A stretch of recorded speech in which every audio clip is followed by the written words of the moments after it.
नमस्कार दोस्तों, उम्मीद करता हूँ सभी अच्छे होंगे। और आज हम बात करते हैं नेम के बारे में। नेम की फुल फॉर्म है नॉन अलाइंस मूवमेंट, हिंदी में कहते हैं इसको गुटनिरपेक्ष आंदोलन। इसकी शुरुआत कहाँ से हुई, इसकी डेफिनेशन क्या है और ये कहाँ से आया है और प्रेजेंट में इसकी क्या कंडीशन है, इसकी बात हम करने जा रहे हैं। ठीक है, इस जो लास्ट वीडियो था अपना, उसमें हमने बात की थी कोल्ड वार के बारे में। कोल्ड वार क्या है और कहाँ से आया है उसकी बात की थी। अगर वो वीडियो आपने नहीं देखा है तो आप देख सकते हैं। ठीक है, हम छोटे छोटे वीडियो के माध्यम से आपको पॉलिटिकल साइंस की अवेयरनेस आपकी बढ़ा रहे हैं और हम आगे लगातार इसमें अपलोड करते रहेंगे जैसे हमें टाइम मिलेगा उसके अकॉर्डिंग। अब हम बात करते हैं आज के टॉपिक के ऊपर। इसमें हमने बात कर रहे हैं नेम के बारे में। इसकी स्थापना हुई थी, ऐसे कहते हैं 1961 में स्थापना हुई थी बेलग्रेड सम्मेलन में। बेलग्रेड सम्मेलन में इसकी स्थापना हुई, ऐसे कहते हैं 3 फ्रेंड थे जिसमें नेहरू, नासिर, टिटो मानते हैं। ठीक है, आगे जाकर ये नेम क्यों आया इसका कारण मैंने पिछले वीडियो में बताया था। इसमें ऐसे कहते हैं कि सेकेंड वर्ल्ड वार के बाद में पूरी दुनिया 2 गुटों में विभाजित हो गई। पहला गुट था यूएसएसआर और दूसरा गुट था यूएसए। यूएसए कैपिटलिस्ट आइडियोलॉजी को प्रेजेंट कर रहा था और यूएसएसआर है वो कर रहा था कम्युनिस्ट आइडियोलॉजी को प्रेजेंट। ठीक है, अब उसके बाद में ऐसे कहते हैं कि ये थर्ड जो तीसरी दुनिया के लोग हैं, तीसरी दुनिया के जो कंट्री है जो नए नए उदय हुए थे, उनको अपने आप को प्रेजेंट करने के लिए एक बड़ा प्लेटफॉर्म तैयार करने के लिए नेहरू, नासिर, टिटो ने, ये ऐसे कहते हैं 5 फ्रेंड थे। एक तो थे भारत के जवाहरलाल नेहरू। ठीक है, ये 3 फ्रेंड आगे जाकर 5 हो गए थे जिसमें भारत के जवाहरलाल नेहरू थे और युगोस्लाविया के थे, उनका नाम था जोसेफ टिटो।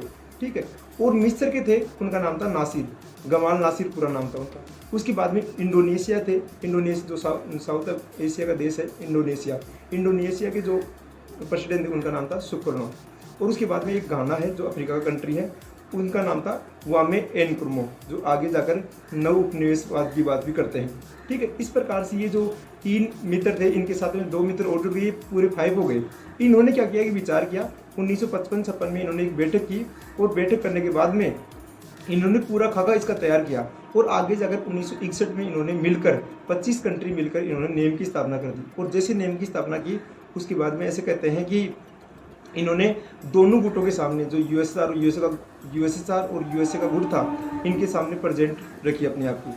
आगे चलकर ये होता है कि ये क्या करते हैं कि तीसरी दुनिया को प्रेजेंट करते हैं। जैसे पहली दुनिया कौन सी होगी, यूएसए जो कैपिटलिस्ट आइडियोलॉजी थी, पूंजीवादी युग था, और दूसरी जो आइडियोलॉजी है वो कम्युनिस्ट जिसको यूएसआर को प्रेजेंट कर रहा था, और प्रेजेंट में क्या है, रसिया को यूएसआर कहते हैं। ठीक है, और तीसरी दुनिया है जिसमें ये नव उदित देश थे जिन्होंने कैसे कहते हैं नई स्वतंत्रता मिली थी इनको। ये अपने आप के ह्यूमन राइट्स के लिए, फंडामेंटल राइट्स के लिए, इनके लिए लड़ रहे थे और अपने अस्तित्व की लड़ाई लड़ रहे थे।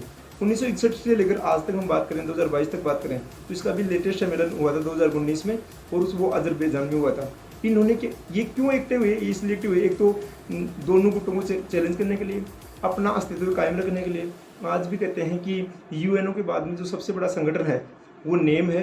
इस नेम ने क्या किया है, अपने जो नए उदित देश हुए हैं, नए जो जिन देशों को नई स्वतंत्रता मिली है, इनको ये सपोर्ट करते हैं। विकासशील राष्ट्रों को आगे बढ़ाने के लिए, विकासित राष्ट्रों को आगे बढ़ाने के लिए ये एकदम सहयोग करते हैं। आगे जाकर ये विकसित राष्ट्रों की श्रेणी में आकर खड़े हों। इसके साथ में ये है कि जो ह्यूमन राइट्स का जो चैलेंज है, जैसे मान लो कि थोड़े दिन पहले कोविड आया था, तो कोविड के दौर में ये इन सभी कंट्रीज़ ने एकदम मिलकर सहयोग करके काम किया।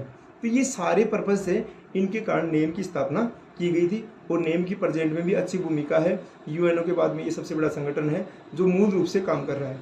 इसके साथ में हम बात करें जो नए देश हैं जो इसके आज भी मेंबर बढ़ते रहते हैं और लगातार ये अपने आप को डेमोक्रेटिक देशी बनने के लिए, लोकतंत्र के हितों की रक्षा करने के लिए ये सम्मेलन का काम कर रहा है। उम्मीद करता हूँ ये इन्फॉर्मेशन आपको अच्छी लगी। Thank you.